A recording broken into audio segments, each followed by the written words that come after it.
أن لا إله إلا الله وحده لا شريك له وأشهد أن سيدنا محمدا عبده ورسوله ونصلي ونسلم على هذا النبي الكريم سيد المرسلين وعلى آله وصحبه أجمعين أما بعد أيها المؤمنون اتقوا الله أوصيكم وإياي بتقوى الله فقد فاز المتقون. Muslimin dan muslimat mudah-mudahan dirahmati Allah Subhanahu wa taala. Di dalam sebuah hadis riwayat daripada Urwah bin Az-Zubair radhiyallahu anhu, kata dia anna Sa'id bin Zaid bin Nufail radhiyallahu anhu khasamathu Arwa bint Aus ila Marwan bin Hakam wadda'at annahu akhadha shay'an min ardiha faqala Sa'id ana kuntu akhudhu min ardiha shay'an ba'da alladhi sami'tu min Rasulillah sallallahu alaihi wasallam qala ماذا سمعت من رسول الله صلى الله عليه وسلم قال سمعت رسول الله صلى الله عليه وسلم يقول من أخذ شبرا من الأرض ظلما طوقه إلى 7 أراضين فقال له مروان لا أسألك بينة بعد هذا فقال سعيد اللهم إن كانت كاذبة فأعمي بصرها واقتلها في أرضها قال فما ماتت حتى ذهب بصرها وبينما هي تمشي في أرضها إذ وقعت في حفرة فماتت أو كما قال متفق عليه. وفي رواية لمسلم عن محمد بن زيد بن عبد الله بن عمر بمعناه وأنه رآها عمياء تلتمس الجدد تقول أصابتني دعوة سعيد وأنها مرت على بئر في الدار التي خاصمته فيها فوقعت فيها فكانت قبرها أو كما قال. Hadis riwayat Imam Muslim. Hadis ini diriwayatkan daripada seorang yang bernama Urwah bin Az-Zubair. Kata Urwah, seorang perempuan nama dia Arwa bintu Aus, dia telah mengadu kepada Khalifah Marwan bin Al-Hakam. Satu perempuan, nama perempuan itu Arwa, dia telah mengadu kepada Khalifah masa itu, iaitu Marwan bin Al-Hakam. Arwah mengadu tentang seorang yang bernama Sa'id bin Zaid bin Nufail. Kata dia wadda'at annahu akhadha shay'an min ardihi. Arwah mengadu kepada khalifah, dia kata Sa'id telah mengambil tanah dia. Ailikih tanah.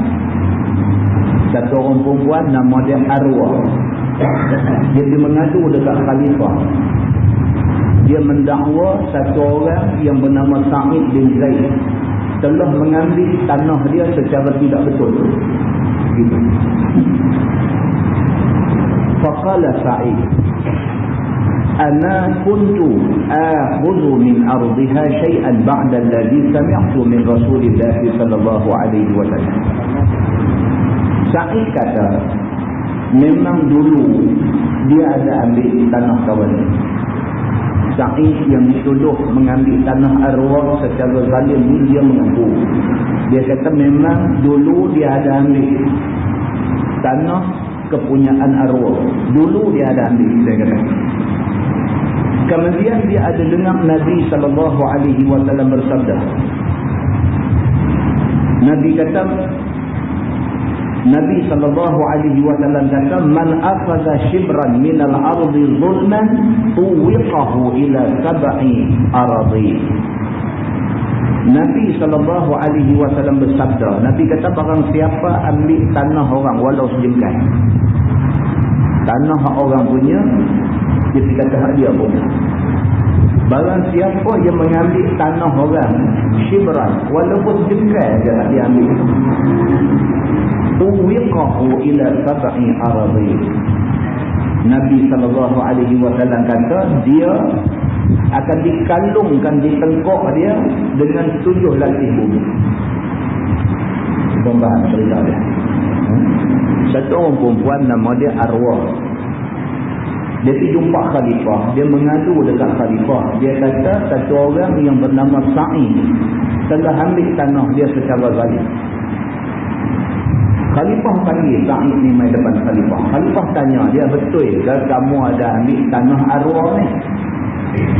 Betul ke kamu ambil tanah dia ni? Jawab Sa'id, dia kata betul. Memang dulu saya ada terambil tanah dia. Tapi saya dengar Nabi SAW bersabda, Nabi kata siapa ambil tanah orang secara zalim, Allah SWT akan kalung di tengkok dia 7 lapis bumi hak dia curi ni. Bila dia dengar Nabi SAW kata macam tu, dia bagi balik dah tanah tu. Memang dulu dia ada, dia terambil. Lepas tu bila dengar Nabi kata macam tu, dia takut. Maka dia bagi balik dah tanah tu dekat perempuan ni. Faqala lahu Marwan. Marwan khalifah yang mendengar aduan ni, apabila dia dengar aduan yang macam tu, Marwan kata dekat Sa'id ni, dia kata la as'aluka bayyinatan ba'da hadha. Dia kata aku tak mau dah. Aku rasa aku tak perlu dah apa-apa keterangan daripada kamu. Cukup dengan hak kamu sebut tadi. Tadi kamu sebut kata kamu ada terambil tanah dia ni. Kemudian Nabi SAW ada sebut barang siapa yang ambil tanah orang secara tak betul, secara zalim, Allah SWT akan kalungkan di tengkok dia tanah 7 lapis di tengkok dia di hari kiamat esok. Dia kata bila aku dengar Nabi kata macam tu, aku bagi balik dah tanah tu. Aku tak teringin nak ambil tanah cara tak betul ni. Khalifah bila dengar penjelasan daripada Sa'id ni, dia kata aku tak perlu dah keterangan lain. Apa yang kamu kata tu dah cukup untuk aku percaya kepada kamu. Kamu adalah satu orang manusia yang takut kepada Allah Subhanahu wa taala. Dengan satu hadis Nabi, kamu sudah takut dan kamu sudah bagi balik tanah yang kamu terambil tu. Maka aku tidak perlu lagi keterangan lain daripada kamu. Dia jadi macam tu. Tapi perempuan ni, yang kata arwah ni, dia tak mau nak tarik balik. Dia tetap tuduh kata Sa'id ambil tanah dia. Itu ceritanya. Walhal sebenarnya dah dapat balik dah. Tapi dia tak mau tarik balik. Dia tetap nak tuduh kata Sa'id telah ambil tanah dia secara zalim. Dia nak kata juga. Faqala Sa'id. Maka Sa'id yang dituduh ini, Sa'id kata dekat perempuan ni. Dia kata, Allahumma in kanat kadhibah fa'a'ni basaraha waqtulha fi ardiha. Dia pun tak ada arah dah. Memang dia tak ambil tanah tu. Tapi perempuan ni duk kata dia ambil juga. Walhal dia tak ambil sungguh. Bila dah keadaan jadi khusus macam tu, dia terambil dan dia dah bagi balik dah. Tapi kawan tu duk kata dia ambil tanah lagi. Sebenarnya pun dia tak ambil. Jadi dia pun tak ada arah dah. Sa'id ni angkat tangan minta doa dekat Tuhan. Sa'id ni kata, Allahumma in kanat kadhibah. Dia kata, ya Allah, kalau sekiranya arwah ni, perempuan ni, dia menipu, dia bohong, fa'a'ni basaraha. Ya Allah, butakan bibir mata dia. Waqtulha fi ardiha, dan biarlah dia ni mati dengan kerana tanah dia sendiri. Dia sudah doa macam tu. Anda nampak? Sa'id ni duduk pada tempat orang kena zalim. Dia tak buat, orang tuduh dia buat. Pertahan diri dah. Khalifah pun dah kata dia betul dah. Tapi orang duk tuduh juga dia. Dia ni orang yang tuduh ni masih nak tuduh dia. Dia tak tahu dah nak kata apa. Dia cuma angkat tangan, dia minta Allahumma in kanat kadhibah, ya Allah. Dia kata kalaulah perempuan ni, arwah yang tuduh kata aku ambil tanah ni, kalaulah dia ni tuduh aku sedangkan dia tahu kata dia bohong, fa'a'ni basaraha, ya Allah biar buta bagi mata dia, waqtulha fi ardiha, ya Allah biar dia mati dengan sebab tanah dia tu. Qala, kata periwayat hadis ini, fama matat hatta zahaba basaruha. Rawi hadis ini yang bernama Urwah, rawi hadis ini kata sungguh Allah Subhanahu wa taala telah memakbulkan doa Sa'id ini. Perempuan yang tuduh dia kata dia ambil tanah sedangkan sebenarnya dia tak ambil, dia dah bagi balik pun dah. Perempuan yang tuduh dia ni sama matat hatta zahaba basaruha, dia tak mati melainkan setelah buta mata dia. Buta sungguh mata dia. Buta sungguh mata dia. Setelah dia buta sekian lama baru dia mati. Wa bainama hiya tamshi fi ardiha id waqa'at fi hufrah famatat. Dan kata rawi ini setelah mata dia buta, dalam keadaan dia duduk berjalan-jalan di atas tanah dia sendiri, tanah yang dulunya dia tuduh kata kawan ni ambil ni, dalam keadaan mata dia dah jadi buta, dia duduk jalan di atas tanah yang dulunya jadi rebutan dulu ni, dalam keadaan tu iz waqa'at fi hufrah, tiba-tiba dia terpelonok jatuh dalam satu lubang, famatat, dan dia mati dalam lubang di atas tanah tu sendiri. Hadis itu hadis sahih muttafaqun alaih. Sepakat semua ulama mengatakan itu hadis sahih. Muslimin dan muslimat yang dirahmati Allah sekalian. Hadis ini di dalam kitab Riyadhus Shalihin dia letak di bawah tajuk bab karamatil awliya wa fadlihim. Dia letak di bawah tajuk kemuliaan para wali Allah dan keutamaan mereka. Hadis-hadis yang ada di bawah bab ini nak cerita kepada kita tentang betapa perlunya kita pelihara lidah kita daripada kata tak elok kepada orang-orang yang baik-baik seperti golongan wali Allah ini. Tak sah kata tak elok, tak sah fitnah, tak sah tuduh, tak sah celah, tak sah maki, tak sah penjatuh maruah dia, tak sah buat tak elok kepada awliya illah, kepada wali-wali Allah, kepada orang yang baik-baik dengan Allah Subhanahu wa ta'ala ni. Kerana kita kata terlajak ke dia angkat tangan minta doa, Allah makbul doa. Muslimin dan muslimat yang dirahmati Allah sekalian, banyak hadis yang menceritakan tentang akibat buruk yang menimpa orang-orang yang berkata buruk kepada orang-orang yang baik-baik ini. Mudah-mudahan kita ambil akibat. Jangan sampai kita terbatas mulut, kita terlanjur cakap kepada orang-orang yang tidak sepatutnya kita cakap buruk kepada dia, kerana buruk padanya dia akan menimpa kita. Mudah-mudahan mukadimah itu memberi manfaat kepada kita semua, insyaAllah. Kita menggunakan Bahrul Mazi jilid 16.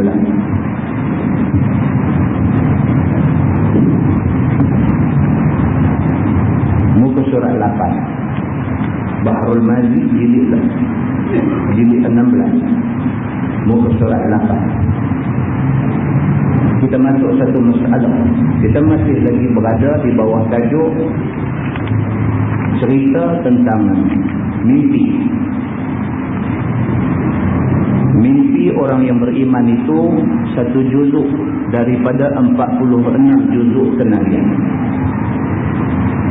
Muka surat 8 dia kata masalah mimpi kan kena tengkelah ataupun kena belenggu, apa takbirnya. Mimpi kan kena sengkelah. Sengkelah ni maksud kena berkat, kena ikat dengan rantai besi, itu sengkelah. Kalau budak-budak tu asrama dia panggil sengkelah. Dia kena menyakit gatal, nak ikut jari, naik ayam bisa, biji-biji, itu dia panggil songklah. Dia naik habis pokok paha, pokok jari, dia naik gatal tu songkelah. Yang ni bukan songkelah tu. Yang ni dia kata mimpi kena sengkelah. Dia mimpi dia kena ikat, kena rantai tangan, kena rantai kaki. Begitu. Ataupun kena belenggu. Ataupun rantai pada tengkok. Bila rantai tengkok dia panggil belenggu. Bila rantai tangan, rantai kaki dia panggil sengkelah. Begitu. Kalau kita mimpi kaki kita kena rantai dengan rantai besi, kita mimpi tangan kita kena rantai dengan rantai besi, ataupun kita mimpi tengkok kita kena belenggu dengan rantai besi, apa makna dia? Kata Imam Nawawi rahimahullah ta'ala dalam syarah Muslim, bermula orang-orang ahli ta'bir mimpi, iaitu telah dijadikan mereka itu akan sengkelah dan belenggu itu macam-macam takbir. Orang yang mempunyai keahlian di dalam mentakdir mimpi, mereka telah mentafsirkan mimpi yang berbeza-beza. Bila seseorang itu mimpi kena berekas kaki dengan rantai besi, mereka ada banyak tafsir. Kata mereka itu, apabila nampak dilihat di dalam mimpi itu akan sengkelah pada dua kakinya, padahal ia di dalam masjid ataupun di dalam tempat yang baik-baik, ataupun di atas apa hal yang baik, maka ia itu menunjukkan tetapnya dan kukuhnya atas hal itu. Ya. Kalaulah satu orang tu mimpi kaki dia kena rantai dan dia dirantai kaki dalam masjid, dia kata, ataupun dia dirantai kaki dalam keadaan ataupun dalam satu suasana yang baik-baik, dia duduk dalam ceramah agama misalnya, tiba-tiba dia kena rantai kaki. Dia duduk atas masjid, duduk i'tikaf, tiba-tiba sedap-sedap kaki kena rantai misalnya. Kalau dia mimpi kaki dia kena rantai dengan rantai besi, sedangkan dia duduk dalam masjid ataupun dia duduk dalam majlis yang baik-baik, dia kata, maka itu adalah satu petanda yang baik. Itu satu petanda yang baik. Itu satu alamat baik bagi dia. Apa alamat dia? Dia kata iaitu menunjukkan tetapnya dan kukuhnya di atas hal itu. Kalau dia mimpi dia duduk atas masjid, kaki kena rantai dengan rantai besi, itu satu petanda baik. Allah Subhanahu wa ta'ala beritahu kat dia bahawa dia sampai mati akan jadi orang masjid. Kaki dia tetap di atas masjid. Mimpi duduk atas masjid sedangkan kaki kena rantai dengan rantai besi, itu mimpi membawa makna baik. Makna apa? Makna dia akan jadi manusia yang tetap di atas jalan agama. Itu maksud dia. Dan begitu juga jika melihat dalam mimpi oleh seorang yang memegang jawatan memerintah. Demikian juga kalau dia ni menteri misalnya. Dia ni pegang satu jawatan dalam pemerintahan. Tiba-tiba dia mimpi dia kena rantai kaki dengan rantai besi, dia kata, nescaya menunjukkan tetapnya di dalam memerintah itu, menunjukkan menang lagi lah lepas ni. Dia begitu. Okay. Kalau dia duduk atas satu jawatan, dia kata tiba-tiba mimpi kena rantai kaki, sampai 3 kali, 3 hari 3 malam berturut-turut mimpi kena rantai kaki. Dia kata itu satu tanda bahawa dia masih akan kekal dalam keadaan itu, tetap boleh jadi menteri lagi. Begitu maksudnya. Itu ta'bir mimpi di kalangan setengah ulama. Dia kata ini. Dan jika melihat di dalam mimpi oleh orang yang sakit ataupun orang yang kena penjara ataupun oleh orang yang musafir atau oleh orang yang kena bala akan dirinya kena sengkelah, nescaya menunjukkan tetap halnya itu. Nanya buah. Kalau dia masa tu tengah duduk dalam jil, dan duduk dalam jil, mimpi pula kata kaki kena rantai, makna kata tak keluar lagi lah. Itu ta'bir mimpi yang dibuat oleh sebahagian ulama. Kalau dia duduk dalam jil, mimpi kaki kena rantai, kata ulama itu menunjukkan lambat lagi nak keluar. Jadi tak satu mimpi lagi duduk dalam jil. Ataupun dia ni duduk di dalam keadaan yang merupakan bala bencana ataupun musibah. Sakit misalnya. Dia tengah sakit lorat, sakit teruk. Dan dalam sakit teruk tu mimpi orang belenggu kaki. Itu menunjukkan lambat baik sakit. Jadi mimpi belenggu kaki ni dia tengok keadaan. Kalau sekiranya dia dalam keadaan duduk dalam masjid, itu menunjukkan kata dia akan tetap atas jalan agama sampai mati. Tapi kalau sekiranya dia duduk dalam lokap mimpi kena rantai kaki, menunjukkan kata lambat lagi nak tobek daripada penjara tu. Itu takbir yang dibuat oleh sebahagian ulama. Dia kata ahli takbir maksudnya orang yang mempunyai keahlian dalam bidang takbir mimpi. Kata mereka ni, dan jikalau menyertai akan dia oleh yang dibenci, seperti ada ia kena tengkela dan belenggu, nescaya lebih kepada yang dibenci, kerana ia sifat orang yang kena azab. Ini kata dia. Kalau sekiranya dia mimpi kena belenggu kaki, tapi dalam mimpi itu juga menunjukkan dia ni kena timpa dengan satu benda yang dia tak suka, dia kata, maka itu menunjukkan bahawa dia akan ditimpa azab. Itu takbir mimpi begitu. Dan jikalau seorang itu mimpi kena belenggu di leher, maka ia itu menunjukkan sesuatu yang tidak baik. Dia kata kalau mimpi tengkok kena rantai, tengkok kena ikat dengan rantai besi, ini tak ada tafsiran yang baik pada orang yang mimpi macam ni, melainkan tafsirannya semua yang tidak baik. Begitu. Dan terkadang menunjuk ia bagi perintah-perintahan apabila ada sertanya karinah-karinahnya. Sebagaimana keadaan tiap-tiap seorang pemerintah itu dikumpulkan dia hal keadaannya kena belenggu sehingga dilepaskan dia oleh hadirnya. Kalau dia satu orang pemerintah, tiba-tiba mimpi tengkok dia kena belenggu. Tadi mimpi kaki kena rantai. Kalau mimpi kaki kena rantai, maksudnya nak menang lagi. Tapi kalau mimpi tengkok dia kena belenggu, maka itu menunjukkan dia satu orang yang tidak adil. Maka dia kena segera berubah kepada sifat adil, supaya sifat adil itu boleh membebaskan dia daripada bala yang akan menimpa dia itu. Itu takdirnya begitu. Dan ada pun apabila kena belenggu, yakni dua tangannya dan tidak di lehernya, maka iaitu takbirnya bagus. Dia kata kalau tangan kena belenggu, tangan kena ikat dengan rantai, maka itu satu petunjuk yang baik. Dia kata dan menunjukkan dua tangannya itu menolak bala. Kalau mimpi tangan kena belenggu dengan rantai, maka itu menunjukkan bahawa dia akan tersimpang daripada bala. Kalau kena rantai, kalau mimpi kena gari nanya. Kalau mimpi tangan kena gari, mau piduk tengoklah mana-mana saman terpik tak bayang, pergi bayang buang. Dia depan nanti main ambil di rumah. Macam tu.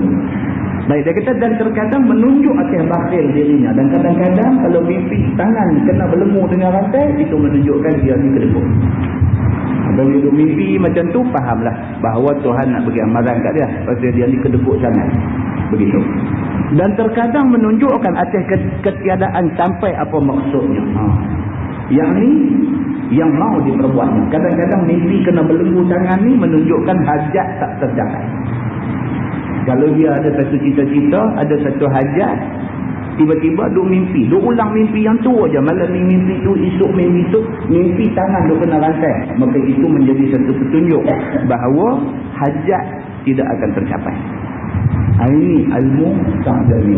Tak lagi dia disentuh lebih panjang lagi. Masalah dia kata mimpi mukmin itu satu juzuk daripada 46 juzuk daripada nubuah.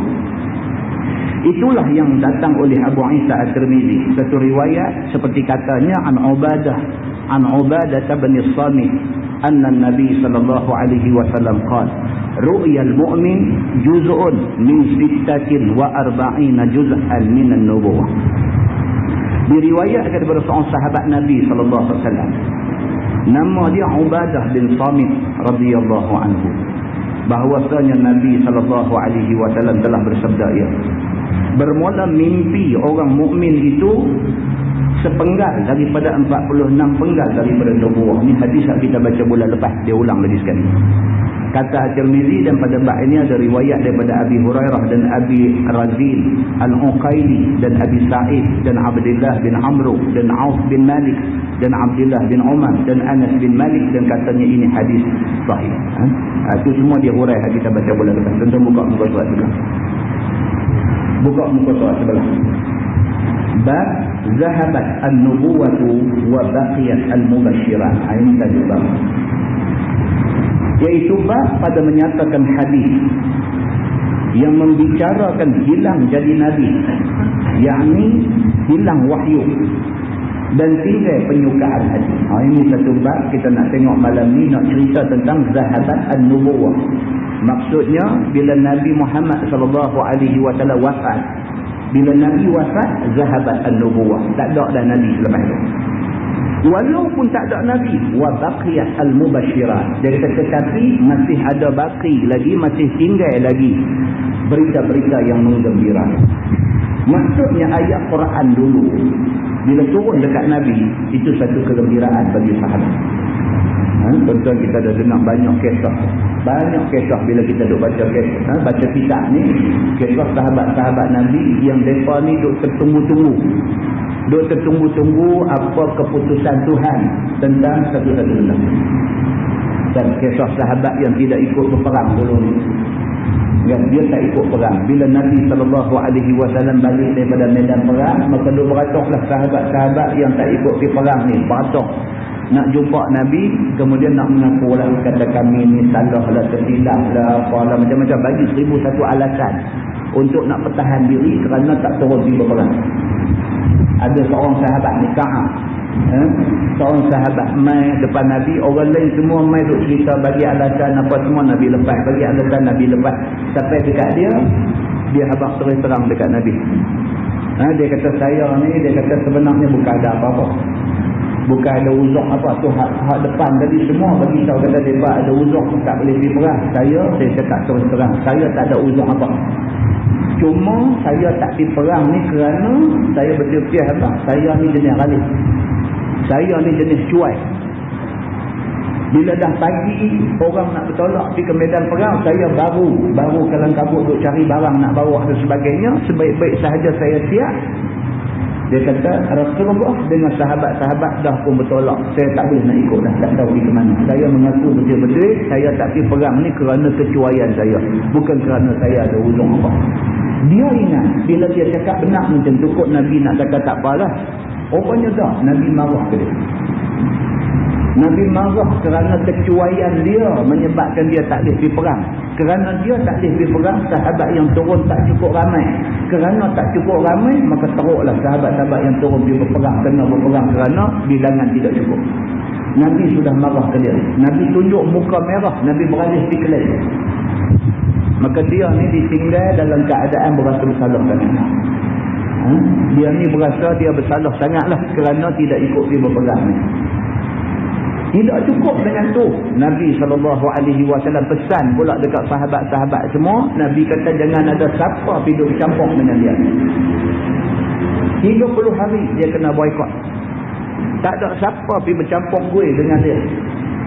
Tidak cukup dengan tu, Nabi panggil pula isteri dia selepas 30 hari. Nabi kata ke isteri dia, kamu tak perlu layan suami kamu. 10 hari pula bini dia pun boykot dia sama. Tuan-tuan bayangkan 40 hari dia jumpa Nabi, dia nak bagi salam, Nabi beralih ke lain. Dia ikut Nabi, Nabi jalan cepat-cepat tinggal dia. Bayangkan betapa susahnya hati dia. Keadaan dia masa satu aja. Keadaan dia hanya mengharapkan Allah Subhanahu Wa Taala waktu turun mai satu wahyu menyatakan dia ni dimaafkan, yang tu aja. Maka wahyu Allah Subhanahu Wa Taala ni sememangnya al-mubasyirat, sememangnya membawa berita gembira. Terutamanya bagi orang yang duk tunggu-tunggu ni apa keputusan Tuhan. Tiba-tiba selepas 40 hari Allah Subhanahu Wa Taala buat turun satu ayat dalam surah At-Taubah menceritakan Allah terima taubat dia.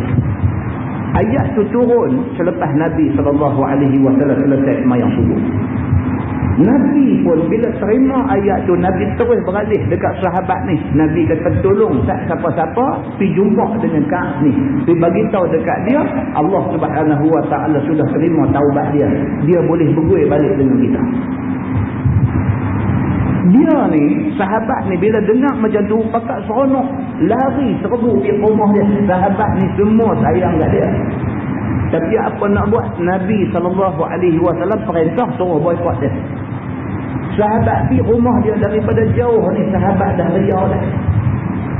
Sahabat kata abshiru, abshiru, bergembiralah, bergembiralah. Pasal apa? Allah Subhanahu Wa Taala sudah turun ayat kepada Nabi dan Nabi sudah bagi tahu taubat kamu diterima.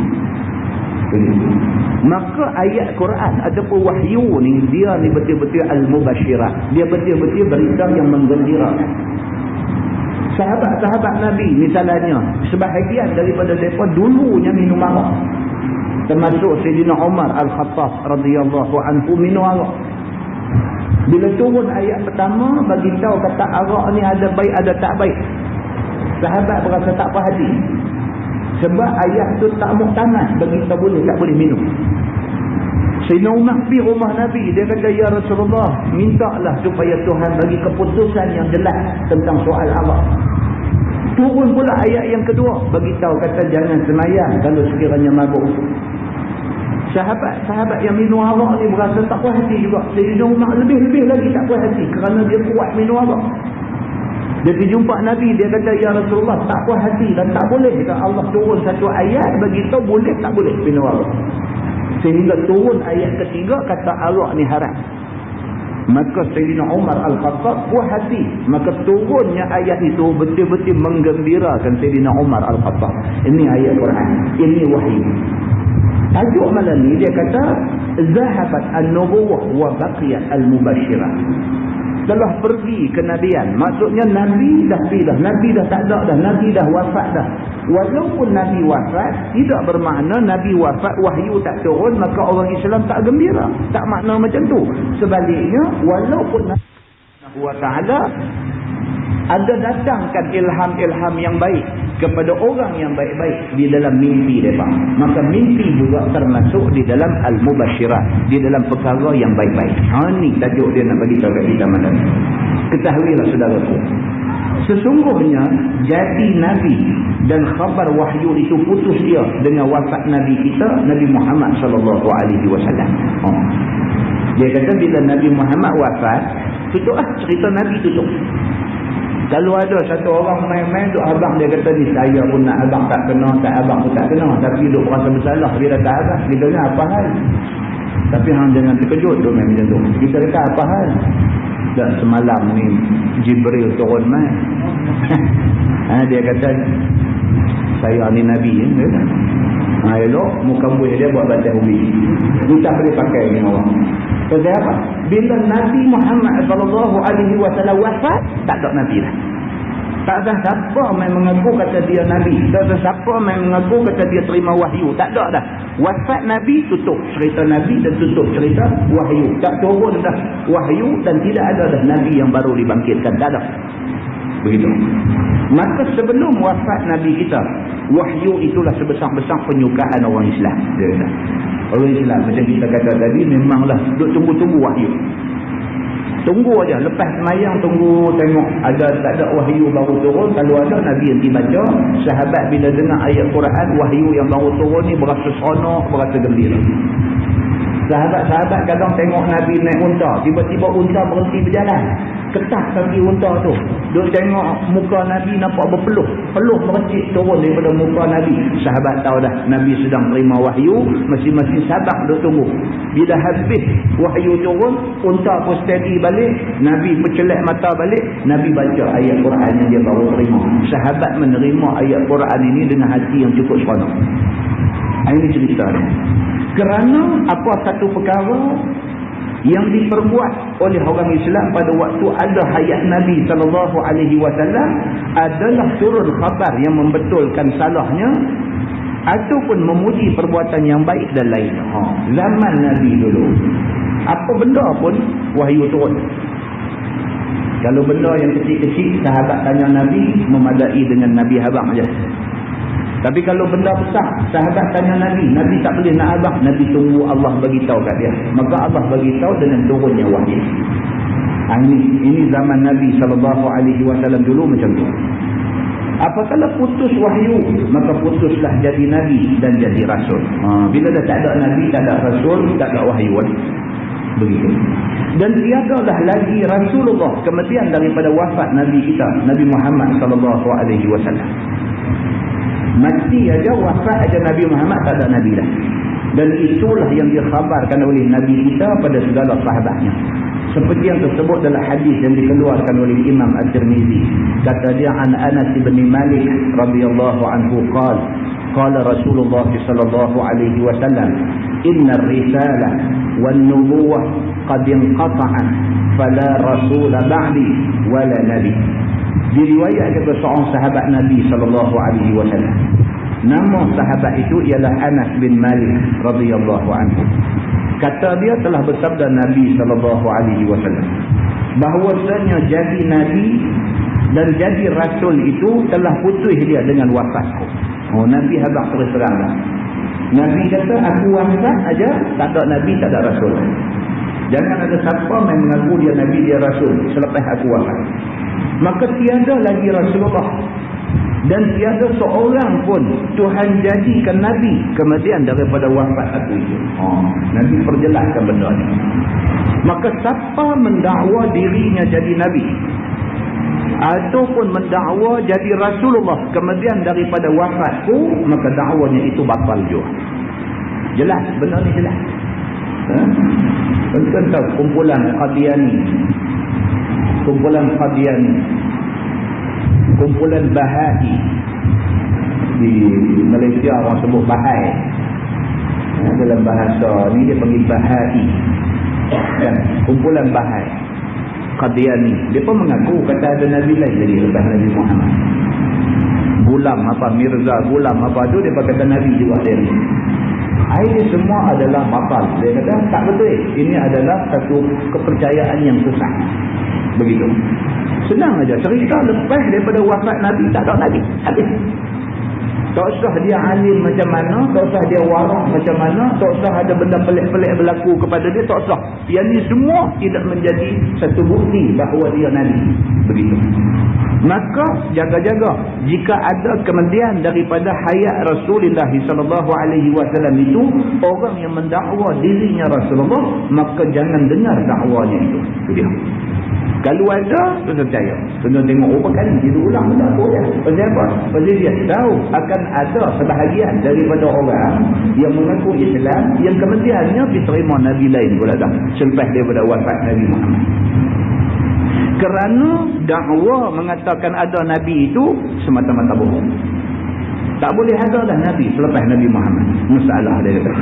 Nabi kemudian daripada Muhammad SAW tidak ada lagi. Dengan dalil hadis yang dikeluarkan oleh Imam At-Tirmizi tadi. Bermula Nabi Allah Isa alaihi salam turun pada akhir zaman itu, bukannya dia jadi Nabi lagi. Ini dia nak perjelaskan. Sebab ada orang kata, dia kata tak, selepas Nabi Muhammad, Nabi Isa mai. Itu sebab dia kata yang muktamad dia ialah kitab Injil. Kata kitab, kerana kitab Injil dibawa oleh Nabi Isa dan Nabi Isa ni yang penghabis sekali. Ada orang dakwa macam tu. Tentu saya pernah cerita dulu bekas Qadi besar Pulau Pinang. Sekarang ni Mufti Perak, Datuk Harusani. Masa dia jadi Qadi besar Pulau Pinang dulu, dia pernah dipanggil oleh padri-padri Pulau Pinang. Padri-padri yang ada dalam Pulau Pinang ni, dia panggil sekali padri-padri besar Malaysia ni, dia panggil Datuk Harusani naik di Bukit Bendera tu, dekat rest house di atas Bukit Bendera tu. Dia ajak dia berdebat. Pasal Datuk Harusani ni dia orang pandai bercakap. Tentu kena dengar dia bercakap, dia pandai bercakap, pandai berhujah, dan dia modal banyak. Dia kalau dia bercakap dia modal banyak, dan dia bahasa Inggeris dia pun baik. Datuk Harusani, orang panggil dia naik pergi Bukit Bendera tu berdebat dengan padri-padri Kristian. Dan di antara soalan hak depa bagi ke dia ni lah soalan tentang Nabi Isa. Kata seorang padri tu, dia kata berdasarkan kepada hadis yang kamu percaya. Dia berkata kat dia, padri berhujah dengan hadis. Dia kata berdasarkan kepada hadis yang kamu percaya. Dia kata ada menyebutkan tentang kedatangan Nabi Isa akhir zaman. Dia kata betul tak betul? Itu Harusani kata betul. Memang ada pun dalam hadis Nabi Muhammad SAW bagi tahu, kata menjelang akhir zaman Nabi Isa nanti turun. Di antara kerja Nabi Isa ialah menghancurkan salib-salib, babi-babi, dan membunuh Dajjal, dan memerintah alam ini secara adil. Betul? Memang ada dalam hadis Nabi kami mengatakan tentang kedatangan Nabi Isa. Mereka senyum sama-sama mereka. Ada kata tidakkah hadis itu menunjukkan bahawa hak kita kena ikut ni Nabi penghabis? Nabi penghabis, Nabi Isa. Nampak? Dia guna modal tu. Apa nak dipawai. Betul Ar-Rustani kata. Apa alasan kamu yang kamu kata macam tu? Dia kata sebab the last should be the hero. Hak last kalimah dia ni hero. Dia ingat gambar Hindustan. Lawan kedebuk-kedebak pukul kau tu muntah ke darah, pecah ke darah, muntah keluar ayat liuk basi dan sebagainya apa semua. Dah teruk dah kau tu kena, lompat-lompat main misal melentik, dia ni hero. Dia ni nanti tumbuk tak kena lagi kau tu di terperantin lah. Ni yang kata hero. Dia ingat ni hakikat sebenar hidup ni macam dalam gambar Hindustan. Dia duk faham kata oleh kerana Nabi Isa main last kali dan dia yang hapuskan Dajjal, dialah hero. Maka dialah mesti kita terima sebagai Nabi yang last. Nabi yang last lah kita kena ikut. Pasal apa nak pergi ikut Nabi yang second last? Dia pakai guna logik macam tu. Datuk Ar-Rustani kata kat dia, kamu percaya kan dengan apa yang kamu kata ni, bahawa Nabi Isa akan turun balik di akhir zaman? Dia kata ada dalam kitab kamu. Dalam kitab hadis kamu ada sebut tentang benda ni. Datuk Ar-Rustani tanya dia apa? Dia kata, oh jadi maknanya kamu percayalah dengan hadis kami. Tanya dia. Dia beli kot tu balik. Rila ni kamu berhujah lawan dengan saya, lawan Islam, kamu berhujah menggunakan hadis Nabi Muhammad. Bermakna kamu percayalah dengan hadis Nabi Muhammad. Dia apa ni? Tak. Lah ni kamu berhujah duk lawan saya lah ni, kamu kata dalam hadis Nabi Muhammad ada sebut kata Nabi Isa akan mai last kali esok ni. Jadi lah ni adakah kamu percaya dengan hadis Nabi Muhammad? Aku tak boleh jawab lah. Kalau dia jawab kata kami percaya, dia kata lah masuk Islam lah. Dah percaya hadis dah masuk Islam lah. Macam ni. Kalau dia kata tak percaya nak berhujah. Buat apa dengan benda yang tak percaya? Tak usah hujah lah. Pening turun tapi balik juga. Ini yang kata hujah tuan-tuan. Tuan-tuan nak berhujah dengan orang kafir, tuan-tuan nak baca ayat Quran. Nak baca ayat Quran, dia tak percaya ayat yang kita baca tu. A'udzubillahi minasyaitonirrajim, baca dia dulu gelak kita. Tuan-tuan nak baca hadis Nabi, dia tak percaya hadis Nabi.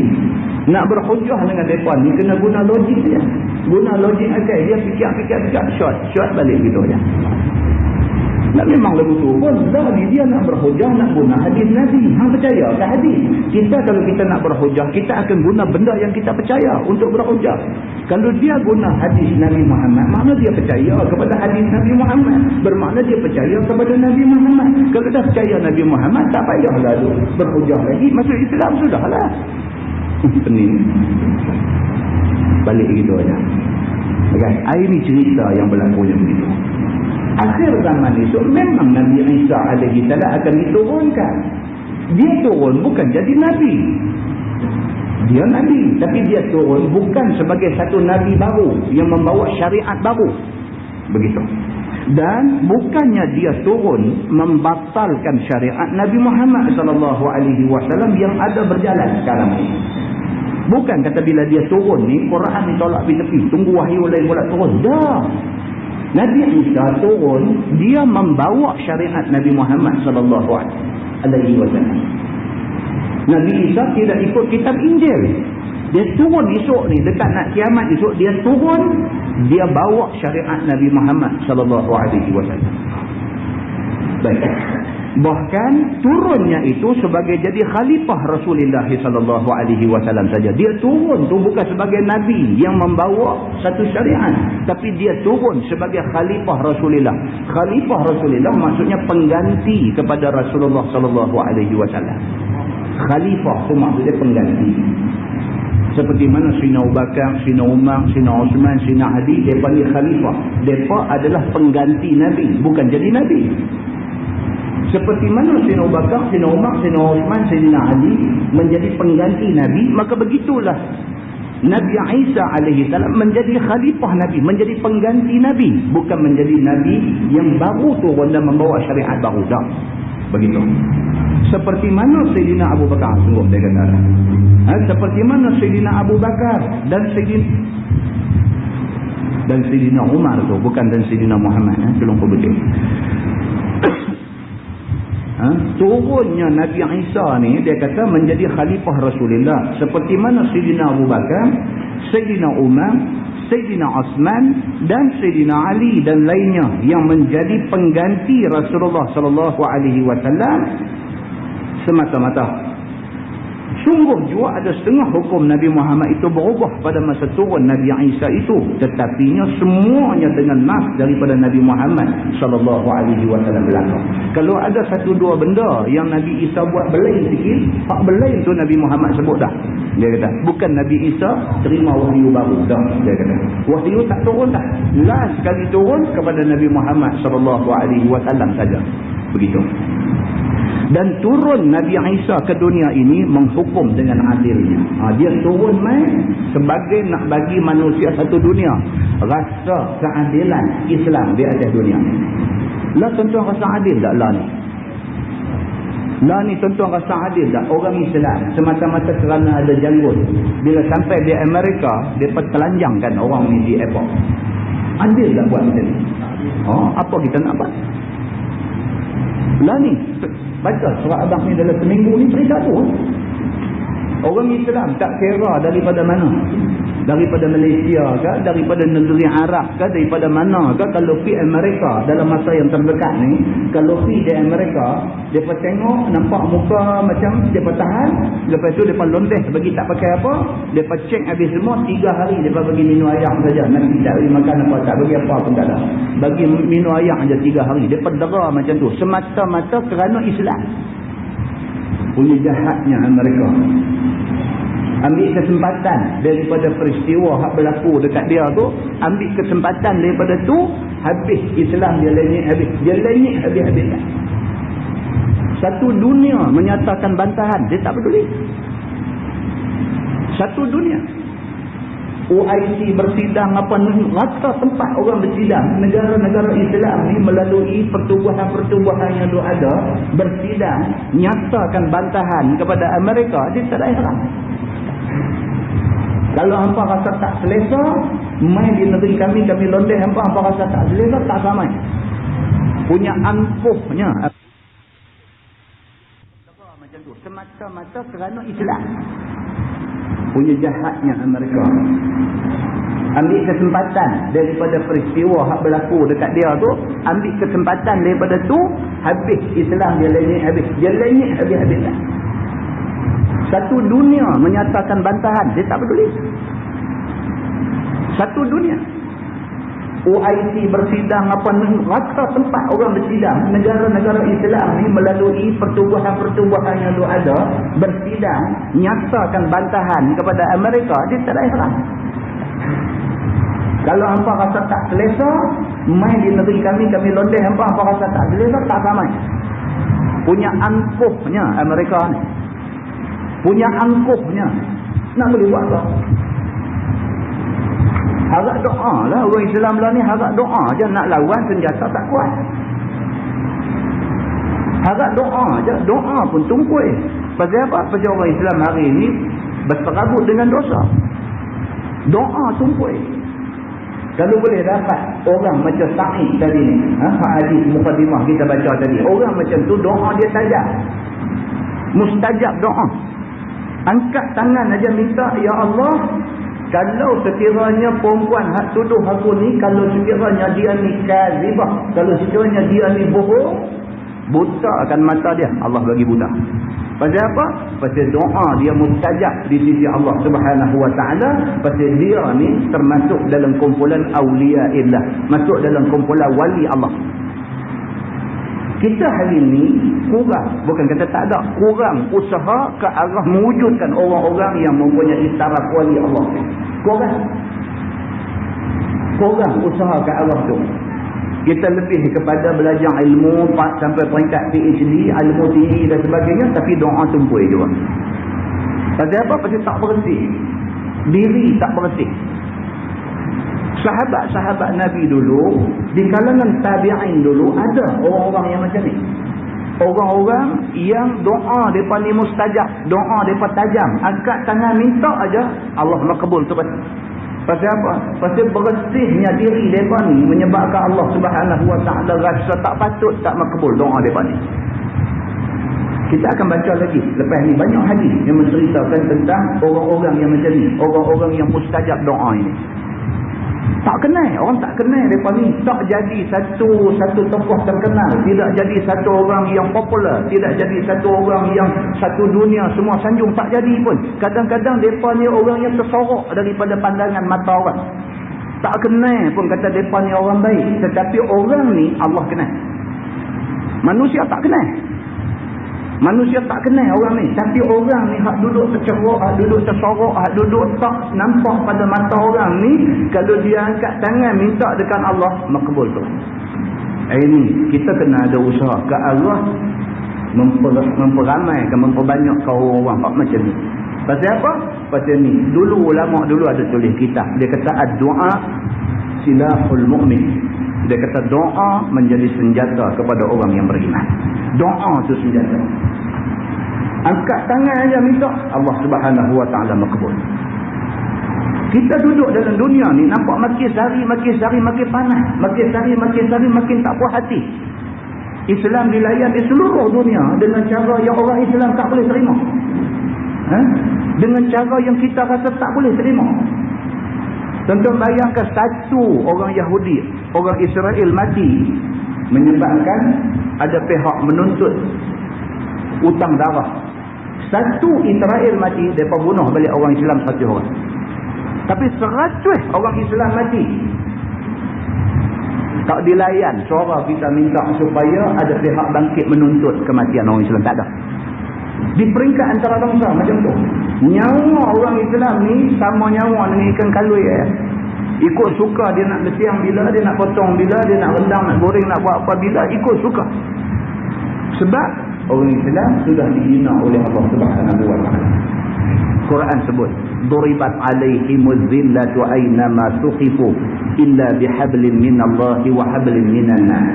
Ditimpakan ke atas mereka, ke atas orang Islam itu al-zillah, kehinaan. Aynama tuqifu, walau di mana mereka duduk. Illa bihablin minallah wa hablin minan nas. Melainkan kalau orang Islam kembali berpegang kepada tali Allah dan tali sesama manusia. Kalau orang Islam balik berpegang kepada tali Allah, kepada Quran, ikut Quran balik betul-betul. Jaga hubungan di antara sama-sama orang Islam, jangan jadi bergaduh, jangan jadi pecah belah, jangan jadi bercerai-berai. Jaga hubungan, jaga silaturahim balik sesama orang Islam. Jaga benda ni, mereka akan terlepas daripada penghinaan. Tapi kalau orang Islam tidak jaga benda ni, Quran tidak didaulatkan, hubungan sama orang Islam sudah jadi caca merba, sudah tidak jaga, sudah tidak pelihara. Orang Islam bunuh orang Islam, orang Islam jatuh maruah orang Islam, orang Islam fitnah hina orang Islam. Kalau berlaku keadaan macam ni, duribat alaihimuz zillatu aynama suqifu, akan ditimpakan kepada mereka kehinaan di mana juga mereka duduk. Muslimin dan muslimat yang dirahmati Allah sekalian, ini ceritanya. Jadi kita tak rasa kesejahteraan tu, tak rasa lah ni. Bila kita nak rasa pula, dia kata, kalau kita tak usaha, tunggulah esok ni. Bila Allah Subhanahu Wa Taala buat turun Nabi Allah Isa alaihi salam, maka pada ketika itu Nabi Isa turun ke dunia ni menghukum secara adil dan membunuh Dajjal. Ini kerja Nabi Isa. Dia bunuh Dajjal dan mati dia di dalam dunia ini. Dan dia selepas selesaikan tugas yang Allah tentukan kepada dia, Nabi Isa alaihi salam wafat. Allah tak wafat lagi. Allah bawa dia pergi duduk satu tempat yang Allah sahaja yang tahu. Esok dia akan diturunkan balik ke dunia ni. Selepas dia menyempurnakan misi dan tugas yang Allah bagi kat dia, selepas dia complete dia punya mission, dia akan mati. Dan dia kata serta dikuburkan dia di sisi kubur Nabi Muhammad sallallahu alaihi wasallam di negeri Madinah Al-Munawwarah, dan dia akhirnya akan dikebumikan di sebelah kubur Nabi Muhammad sallallahu alaihi wasallam. Kata Anas bin Malik lagi, qala fashaqqa zalika 'ala an-nas faqala lakinnal mubasysyirat. Apabila didengar orang sabda Nabi SAW yang demikian itu, maka susahlah hati orang-orang yang mendengar. Putus wahyu dan tak ada Nabi dan tak ada Rasul kemudian daripada wafatnya itu.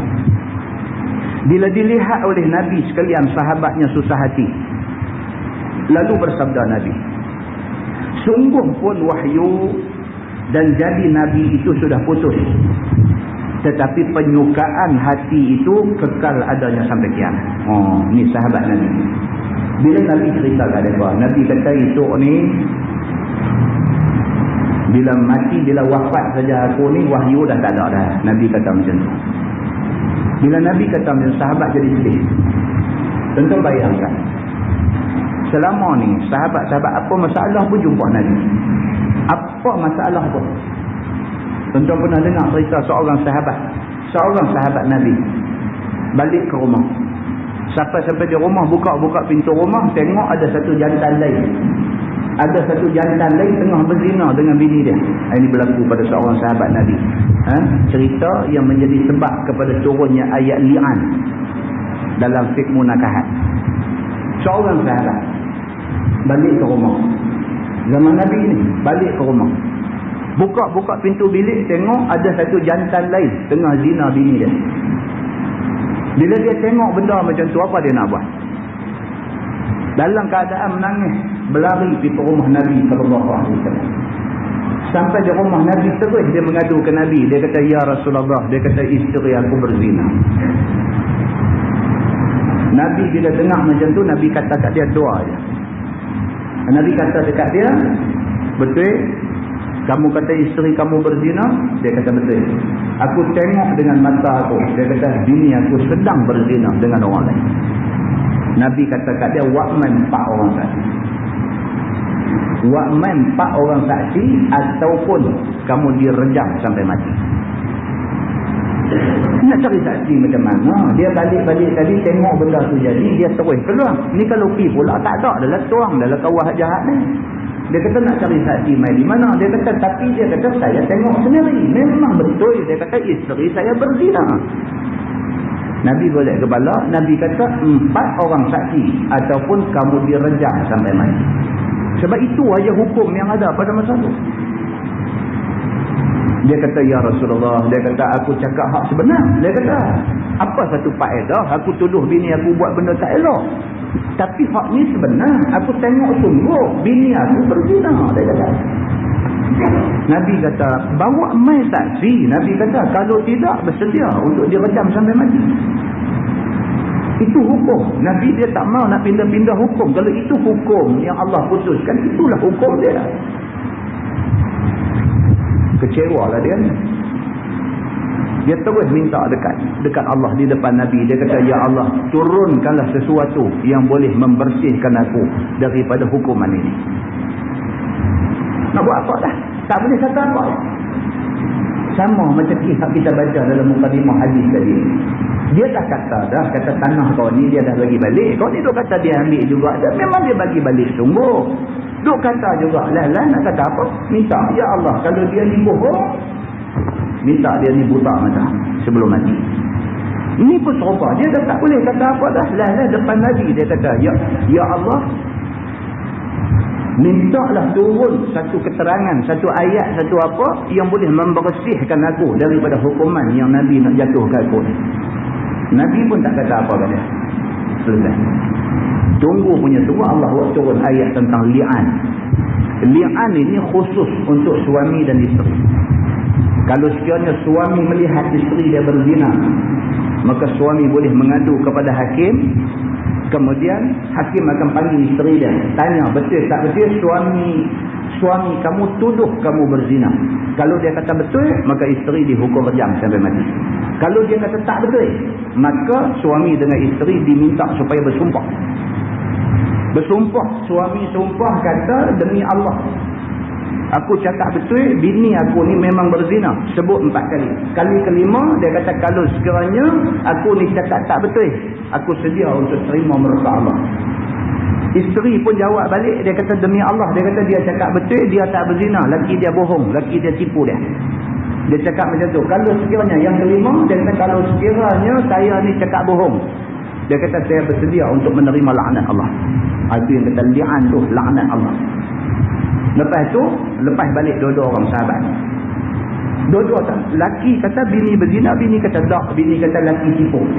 Okey, mai depan Nabi, dia ni ucap, dia ni pun ucap. Nabi kata okey, lah ni kita tunggu. Allah akan tunjuk siapa betul, siapa salah di kalangan kamu.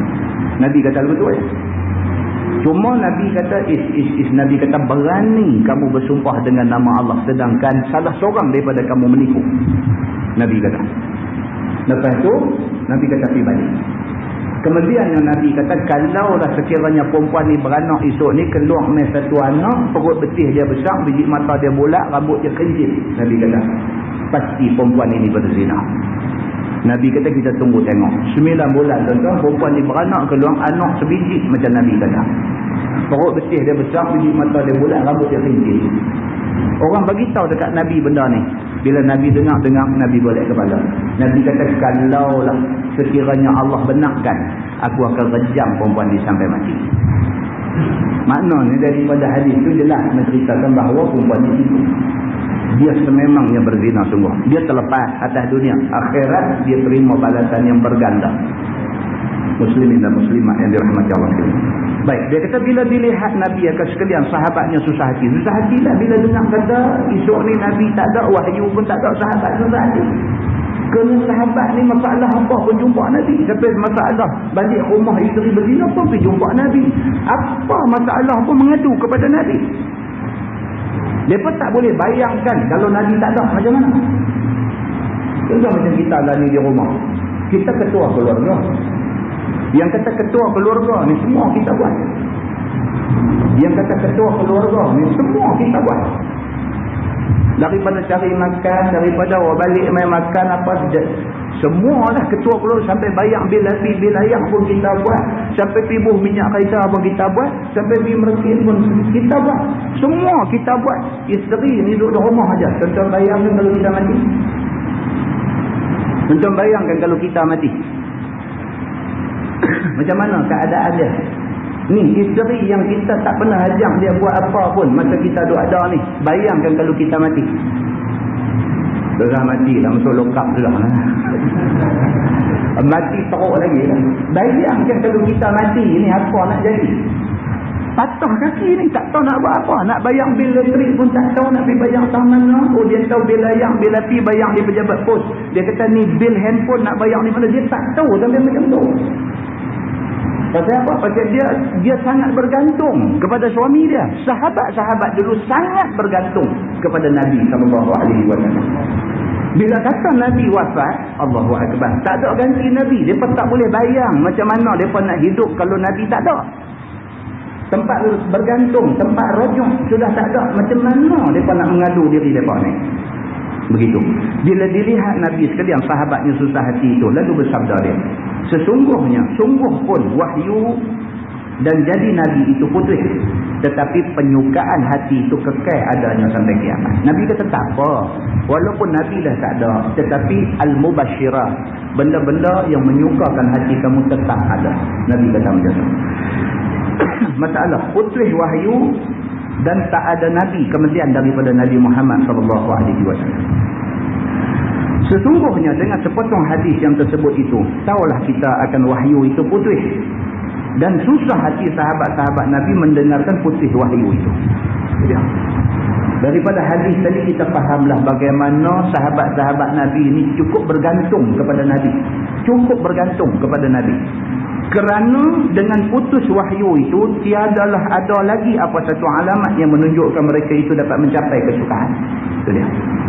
Bila dah tak ada Nabi, tak ada wahyu, tak ada dah satu ayat turun mai bagi tahu apa nak buat kalau timbul masalah. Oh susahlah. Kalau tak ada orang boleh buat keputusan, susah. Begitu. Berbezalah bila ada Nabi, ada wahyu. Apa masalah jumpa Nabi? Nabi tak boleh jawab, Allah buat turun wahyu. Bila tak ada Nabi, wahyu tak ada, siapa nak selesai masalah? Begitu. Untuk bayangkan kalau di sekolah, pengetua tak ada. Pengetua tak ada, penolong kanan tak ada. Hadut ada ni semua cikgu-cikgu hantar level saja. Ada satu orang emergency di rumah dia, depa telefon mai kata balik mai lekeh ulang duduk dalam rumah. Dia nak balik, nak minta kebenaran sabar. Tengok pengetua tak ada, penolong kanan tak ada. Ada semua cikgu-cikgu biasa aja. Dia pergi jumpa kawan dia kata aku nak balik kat ni, depa telefon mai kata ulang masuk dalam rumah. Kawan dia kata, aku bukan pengetua. Tiga. Dia tanya kawan dia pula ni, aku nak abang gambar ni, hampa 3 orang ni, aku nak abang, aku nak kena balik lah. Kami tak berani, kami bukan pengetua.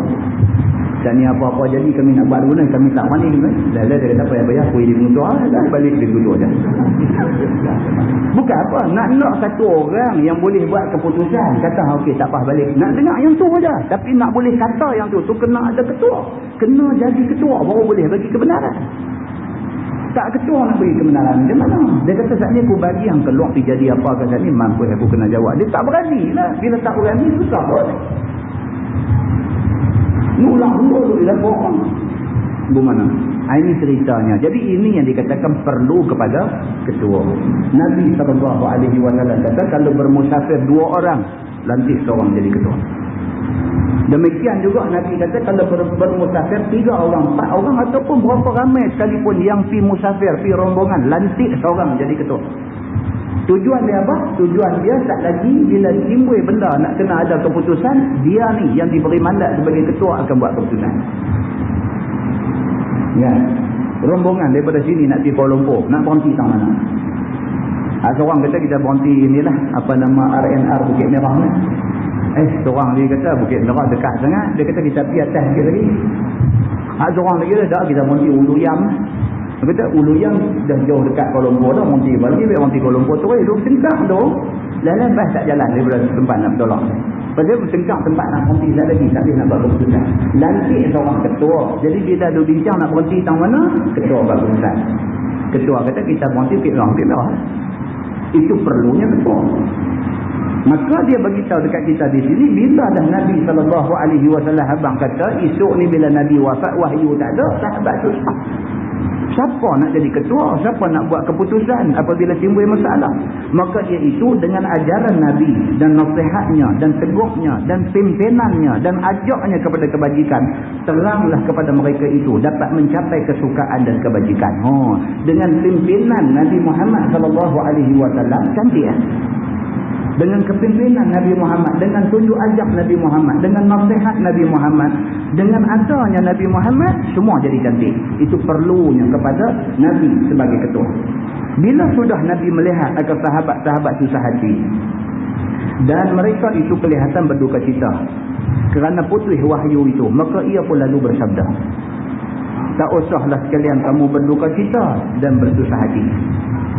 Sungguh pun Nabi dan wahyu sudah putus, tetapi bau-bau dan angin wahyu itu ada berkekalan, iaitu mubasyirat namanya, yakni penyukaan hati. Nabi kata tak apa, walaupun aku dah wafat, Quran tak turun dah, Quran hak ada sudah cukup dah sebenarnya untuk apa jadikan dia sebagai pimpinan hidup hamba.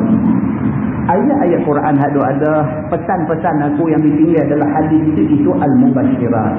Itu benda-benda yang kalau kamu ikut, dia membawa kegembiraan kepada kamu semua. Begitu. Takut tentang ya, kita tak ikut. Kita tak ikut sepenuhnya ajaran Quran. Huru-hara jadilah ni. Huru-hara.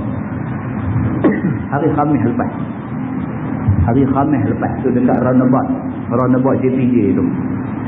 Kalau kita daripada Masjid Seberang Jaya, daripada Jambatan Pulau Pinang, main roundabout, nak PJ, kiri nak pergi Mekero. Saya sampai sana tengah hari, tengok ada satu kereta Mercedes lampu bulan. Tayar pecah 2 biji belah kanan, pecah 2 biji. Cermin belah driver dengan belah penumpang depan pecah 2 biji. Kereta polis ada biji.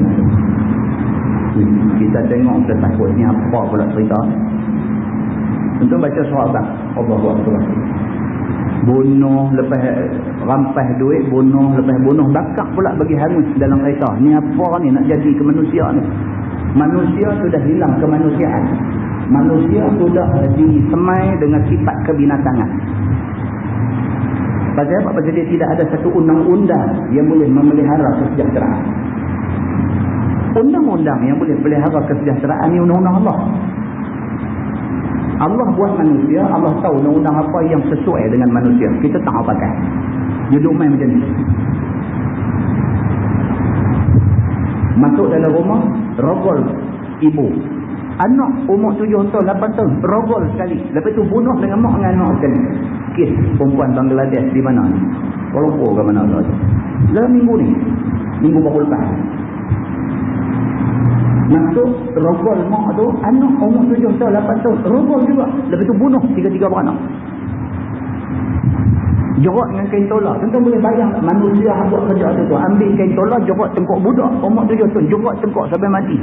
Manusia akan menatang buat kerja ni. Kita marah orang ni tak selesai masalah. Tak selesai masalah. Masalah selesai kalau sekiranya Allah pelihara kita, masalah kita selesai. Allah nak pelihara kita, Allah mau kita angkat agama dia. Kita tak angkat agama dia, dia tak pelihara kita. In tansurullaha yansurkum wa yuthabbit aqdamakum. Kamu tolong Allah, Allah tolong kamu.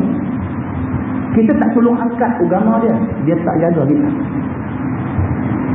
Allah saja biar benda ni bagi jadi dalam masyarakat supaya manusia dapat yang timbang, dapat pengajaran. Bila tengok, Masya Allah, sampailah masa dia, kita balik kepada Quran dengan hadis Nabi, tengok macam mana nak selesai masalah. Muslimin dan muslimat yang dirahmati Allah.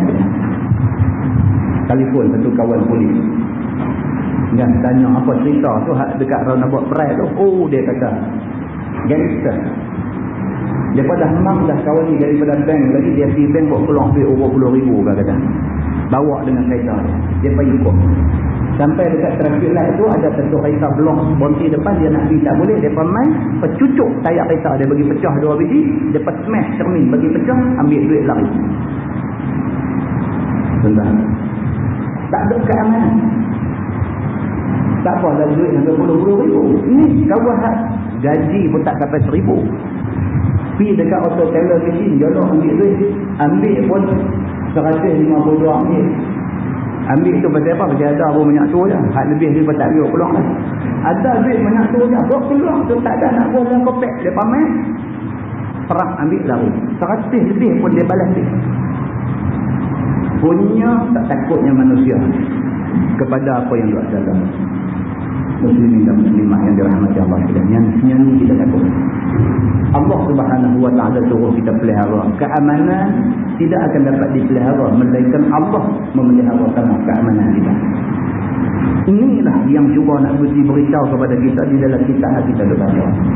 Dia kata Nabi SAW kata tak usah takut. Pasal apa? Pasal al-mubasyirat masih ada kat hangpa. Quran, hadis Nabi semua masih ada kat hangpa. Hangpa ikut yang ni, hangpa akan gembira juga. Walaupun Nabi dah tak ada, wahyu dah tak turun dah. Wahyu yang ada dalam Quran 30 juzuk tu, hadis Nabi yang ada banyak tu cukup dah. Kalau sekiranya hangpa ambil buat pegangan. Hangpa pegang yang tu pun cukup. Satu kegembiraan dijamin oleh Allah kepada hangpa. Kata Anas bin Malik, apabila didengar oleh sahabat-sahabat Nabi akan sabda Nabi SAW yang demikian itu, maka sudahlah mereka itu tidak erti dan tidak tahu apa dia al-mubasyirat itu. Maka mereka itu pun tanya Nabi SAW. Qalu ya Rasulullah wa mal mubasyirat?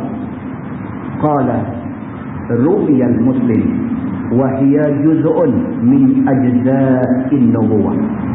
Maka kata mereka itu, ya Rasulullah, apa dia penyukaan hati yang Tuhan hamba maksudkan itu? Maka tiadalah sekalian hamba reti dan ketahui. Harap kiranya Tuhan hamba khabarkan.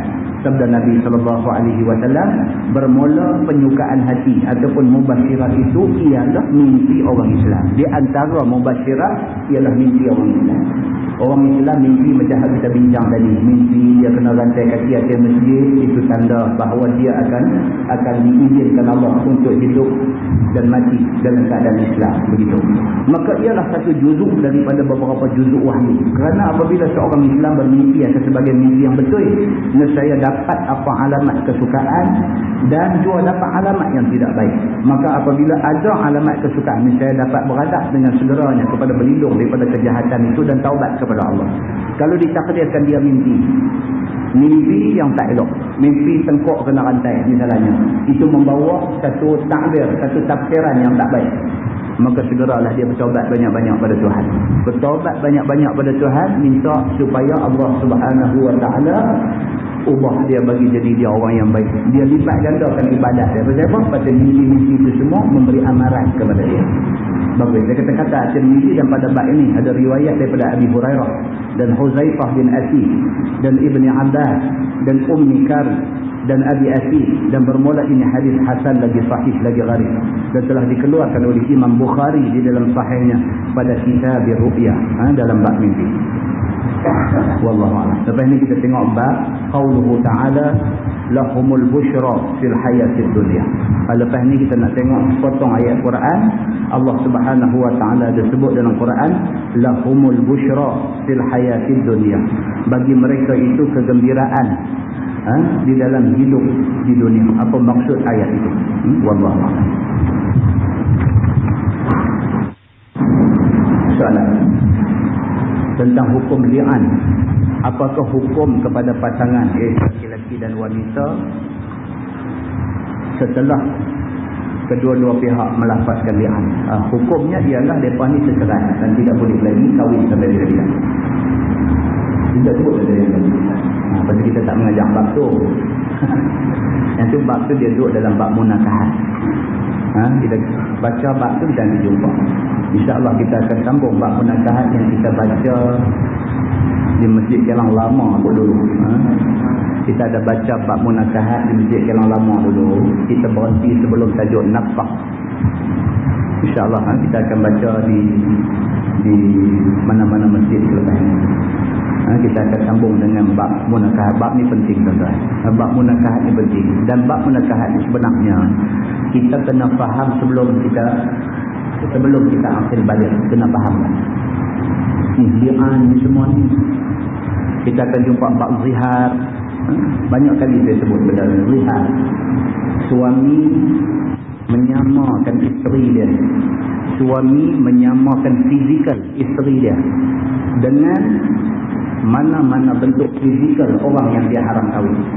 Itu zihar. Kan suami kata kat bini dia, dia kata hidung hang macam hidung anak kita. Hak nak buat dua misalnya. Anak nak buat dua tu anak perempuan. Anak perempuan tu suami haram nak kahwin dengan anak perempuan dia. Tiba-tiba dia samakan batang hidung bini dia dengan batang hidung anak dia, sedangkan anak dia orang yang haram kahwin dengan dia. Itu jadi zihar. Ramai orang buat benda begitu, sebab dia tak tahu. Tapi kalau isteri samakan suami dengan anak, tak jadi apa. Tapi kalau suami samakan isteri dengan anak, jadi zihar. Tapi kalau suami samakan anak dengan isteri, tak apa.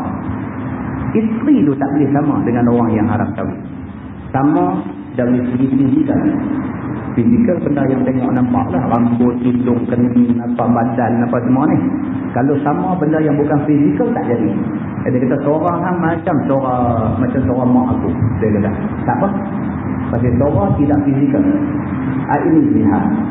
Ramai orang keliru dia tu kata, yang kata zihar ni apabila satu orang suami menyamakan isteri dia dengan punggung mak dia. Punggung isteri dia dengan punggung mak dia. Yang tu baru zihar. Hak lain tak apa.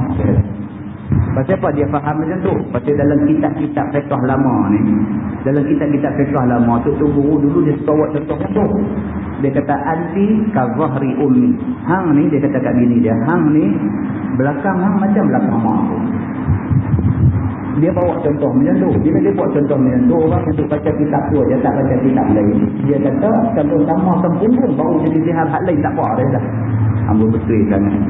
Kau tu buat contoh yang ni, jangan yang buat yang lain dah. Buka lagi kitab yang besar-besar, tengok bagaimana Imam Nawawi kupas tentang zihar. Bila kita tengok, dan baru kita tahu. Dan jadi bila kita mengaji ni tuan-tuan, baru kita tengok, kita tu ingat agama ni mengaji bab semayang aja, cara kita dah cukup bagus dah lah. Kita mengaji bab semayang, lepas tu kita semayang 5 waktu tak sah tinggal. Kita cara cukup bagus dah. Kita tak tahu itu satu duduk kecil aja daripada banyak benda yang ada dalam agama yang mesti kita kena tahu. Cara macam tu. Tuan-tuan mudah-mudahan kalau kita mengaji satu sikit, lama-lama kita dapat banyak dalam diri kita. Nak habis tak habis lah. Kan? Nak habis ni nampak tak habis lah. Tapi kalau sari sikit kita mengaji, mudah-mudahan Allah akan buka keluasan ilmu tu, dia buka dekat kita, buka. Ada ilmu bukan habuan pergi pukul dada lawan challenge dengan orang kata kita banyak ilmu. Tapi ada ilmu setidak-tidaknya untuk nak kompetisi kita dengan keluarga kita. Setidak-tidaknya. Ataupun ada ilmu untuk kita nak kompetisi masyarakat kita. Ataupun sebaik-baiknya ada ilmu kita boleh sampaikan kepada orang lain yang dekat dengan kita. Itu tujuan kita. Dan mudah-mudahan ilmu boleh membawa kita kepada keredaan Allah Subhanahu wa ta'ala. Nah, wallahu a'lam. Yang baik itu daripada Allah, yang tak baik tidak saya. Kita tangguh dengan tasbih kafarah dan surah Al-Asr. اللهم صل على محمد في الاولين والاخرين وسلم رضي الله تبارك وتعالى عن سادتنا واصحاب سيدنا رسول الله اجمعين. بسم الله الرحمن الرحيم. الحمد لله رب العالمين حمدا يوافي نعمه ويكافئ مزيدا. يا ربنا لك الحمد كما ينبغي لجلال وجهك الكريم وعظيم سلطانك. رضينا بالله ربنا وبالاسلام دينا وبمحمد